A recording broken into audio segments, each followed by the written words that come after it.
But yeah, Sam, so I came across this TYT interview with Anna, which I don't think you would have seen it, with Michael Moore, sorry, which I don't think you would It have was it seen was it no, if I but it didn't was send it to you really because you funny. don't subscribe to them. Sorry, yeah, go ahead.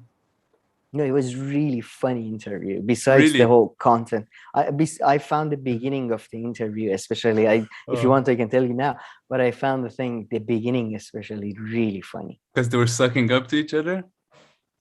That and before that, because okay, I mean, just watch that interview. But the Cenk's face Oh. in the beginning is more red than Mars, and he's just. I think Really? he thinks because Michael Moore has had some association with more radical things, so Yeah. I think he was ready to just murder anybody in that.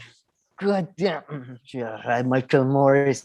And Anna is like, being nice and all that. I just found him to be so angry. And then Michael Morris starts sucking up to him, which I found the whole thing. That's why, by the way, don't like, yeah, I just so weird. Like, you do a great job for us. And yeah, thank you. Yeah. And thank you. And Joining us now is Michael Moore, a man who really doesn't need an introduction, but he is getting one.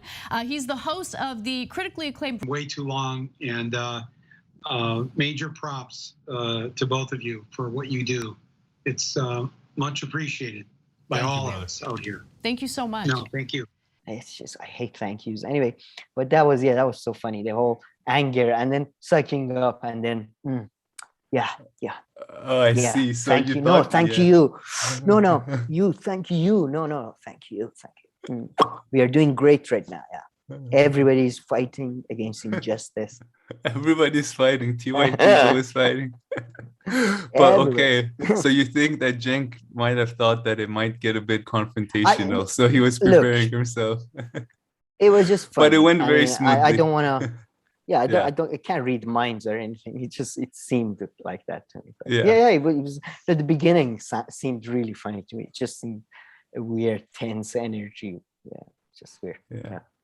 Okay, so I mean, this is why I still subscribe to TYT, because maybe every now and then there's something that we can talk about. Usually it's to dunk on them and point out the stupidity in their arguments, but I guess for once that is not the reason. So I'll just summarize Michael Moore's main point, and then maybe you can react and we can take it from there. So he pretty much, his overall take in the interview is that Biden is doing a pretty good job.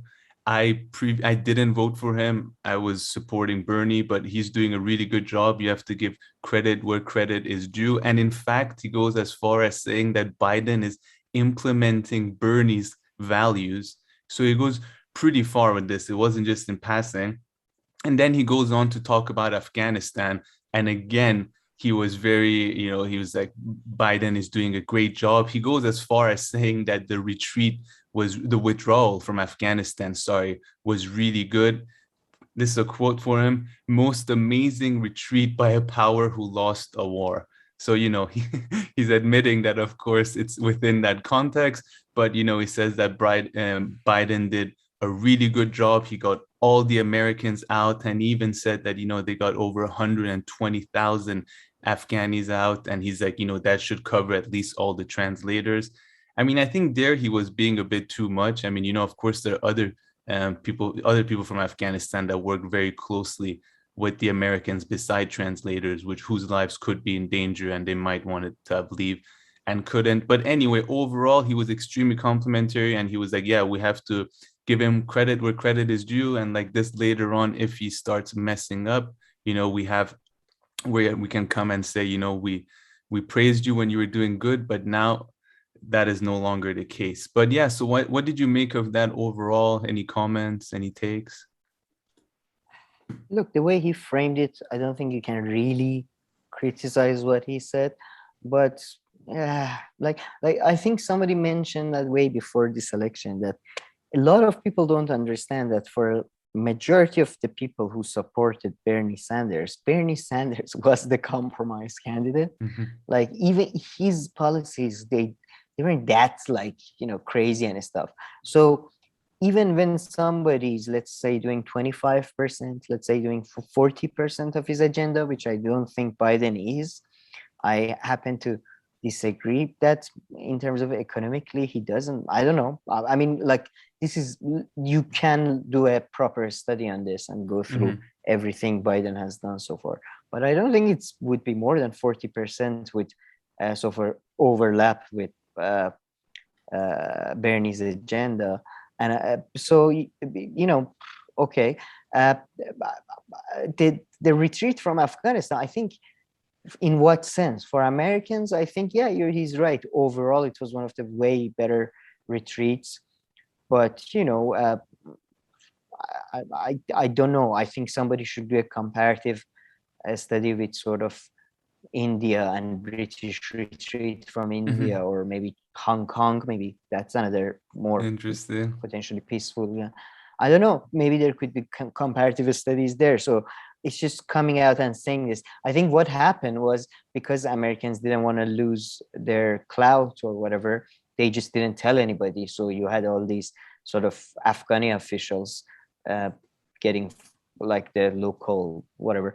And, you know, whether that's a good thing or bad thing, I don't know. But I don't think it was a amazing pullout. And he said, he said some really ludicrous stuff. He said the way they negotiated, the negotiation team was fantastic. This president negotiated fantastic, which, to be honest, besides the fact that it's completely wrong and bullshit, and he doesn't give the same credit, by the way, to Trump. He says he pretended to want to get out, but Biden actually get out. I don't think they both would have done the same shit, like with a couple of months difference.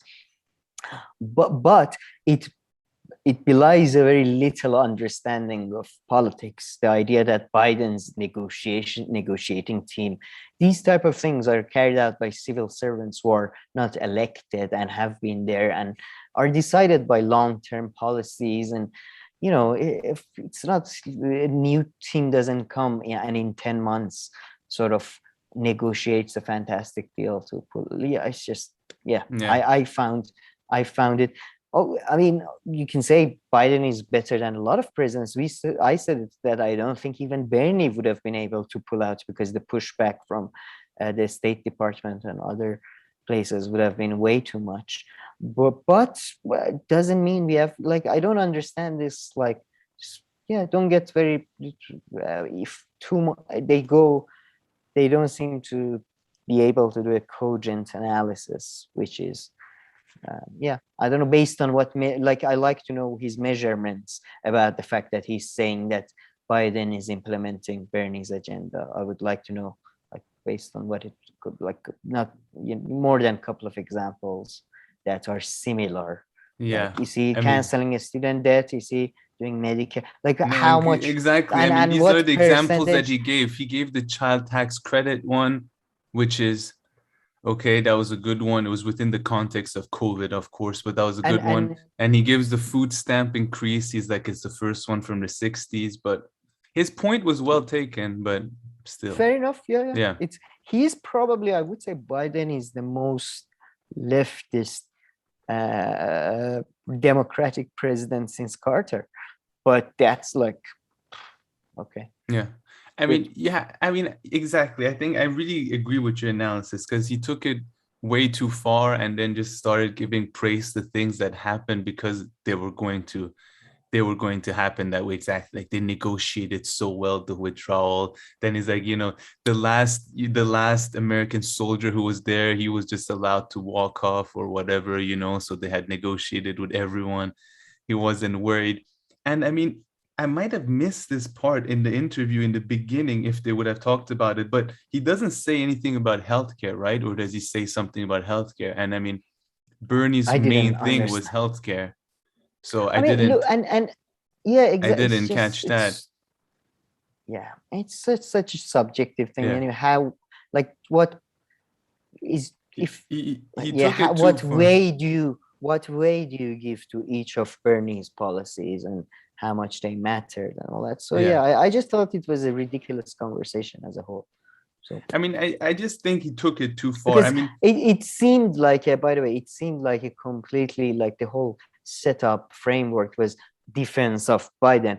because and so I'm glad somebody from the left is willing to say the good things that Biden is doing. Can you say, like, they brought Michael Moore as somebody who has some sort of credibility and clout to defend, but and okay, all right, he's a bit he's almost like as left-wing as Carter, who was not that left-wing anyway. So I mean, the only thing I like to admit, and if you would have left it at that, it's good, is that you have to admit that, like, I mean, like you've been kind of saying that it's been a bit surprising, Biden. I must say, personally, it's been a bit surprising. Like, I guess his policies, and I guess the way he stuck by the Afghanistan withdrawal, or although it was agreed and he got all that backlash, you just expect so much worse for some reason. So, I mean, just because the bar is set so low, that even when they do things which are part of the circumstance, right? Like, I mean, he had to put out these relief packages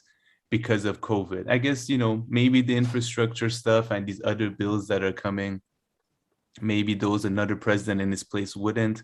But a lot of them, they're the product of the time and circumstance.